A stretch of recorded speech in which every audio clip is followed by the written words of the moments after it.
part, comment expliquez-vous cette absence de réactivité, de solidarité, d'indignation? Je vais vous donner un exemple. Il y a 2 jours, je crois, le neveu du commandant Azdin a été, les uns disent, assassiné par le DRS. Et on parle DRS, hein, alors qu'il a été dissous. Les autres parlent de suicide. Il serait suicidé avec son arme. Une arme pour laquelle il n'aurait pas eu de port d'armes, une arme qui ne lui a pas été confisquée lors de son arrestation. Mais l'un dans l'autre, c'est que c'est passé comme une lettre à la poste. Il n'y a eu quasiment pas eu de réaction de la part de la société civile, de la part des partis politiques, des journalistes, des politiciens et même de la rue. Rien. Parce que cette affaire est symptomatique et révélatrice de quelque chose. Oui. C'est l'enlèvement et l'assassinat, d'après le commandant Azdin et sa fille, oui, de l'époux et du gendre. Oui.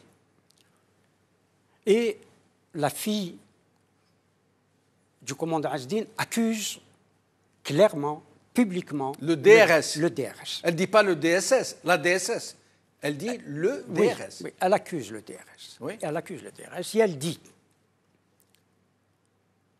que son époux avait été gardé dans le centre Antar de Ben Aknon. Or, cette affaire rappelle des milliers d'affaires.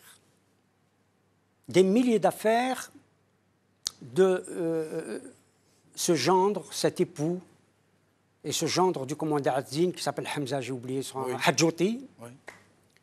Les affaires Hamza Hadjouti. Il y en a des milliers. Des milliers qui sont passés par le centre Antar. Qui n'ont pas eu la chance d'être les neveux de commandant Azdin. Donc passés à la trappe dans l'anonymat le plus complet. Ont été périmés, comme l'on dit. Oui. Dans ce centre-là. Oui. Ont été périmés et jetés dans les décharges publiques. Je rappelle que périmé fait partie du jargon du DRS. Périmé, ça veut dire exécuter sommairement. Et de quelqu'un qui est aujourd'hui... Exploité veut dire torturer. Et quelqu'un qui est aujourd'hui à la présidence de la République. Tartag. C'est le général Tartag. Oui. C'est lui qui était le patron de ce centre. Voilà un exemple. Pourquoi ça laisse indifférent? Voilà, ça ne laisse pas indifférent. Mais ça n'a pas fait des vagues à Alger, cette histoire. Non, il y en a d'autres. Alors qu'elle est énormissime. Non, il y en a d'autres. Imaginez, Brahim, quelqu'un qu'on enlève, qu'on garde dans un centre de rétention qui n'est même pas légal, pendant 2 jours, je crois, ou plusieurs heures du moins, puis dont on apprend qu'il est à l'hôpital. Vous savez... parce qu'on lui a tiré dans le ventre. Puis on nous dit qu'il s'est suicidé avec son arme, alors qu'il était en arrestation depuis des jours ou des heures. Et ça aurait dû provoquer une clameur incroyable. Oui. Or, ce n'est pas le cas. Oui, évidemment. Mais je reviens aux élites, et singulièrement aux intellectuels algériens. Il y a des avocats dans ce pays, en tout cas qui portent une robe d'avocat. Oui. Nous ne les avons pas entendus, ni sur cette affaire-là, ni sur d'autres. Il y a des intellectuels. Il y a des intellectuels qui sont prompts à accuser une certaine partie de l'Algérie. Les associations de droits de l'homme. Et pas seulement. Et pas seulement. Une presse qui aurait dû en faire autrement ses choux gras. Nous ne voyons pas aujourd'hui cette mobilisation-là, et cette mobilisation des intellectuels, de l'élite algérienne, tout corps confondu.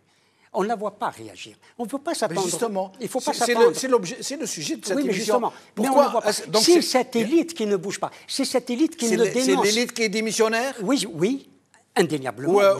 Ou plutôt...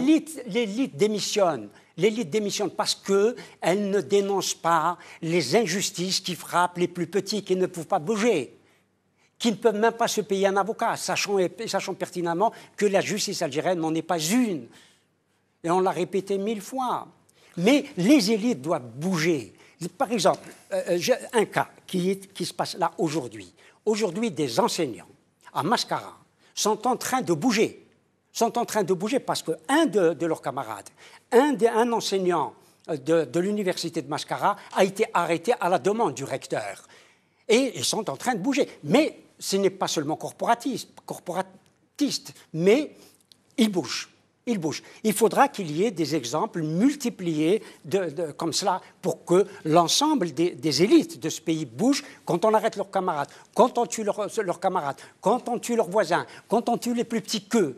Et cela, cette élite-là n'a pas bougé, ne bouge pas toujours. Amira Bouraoui,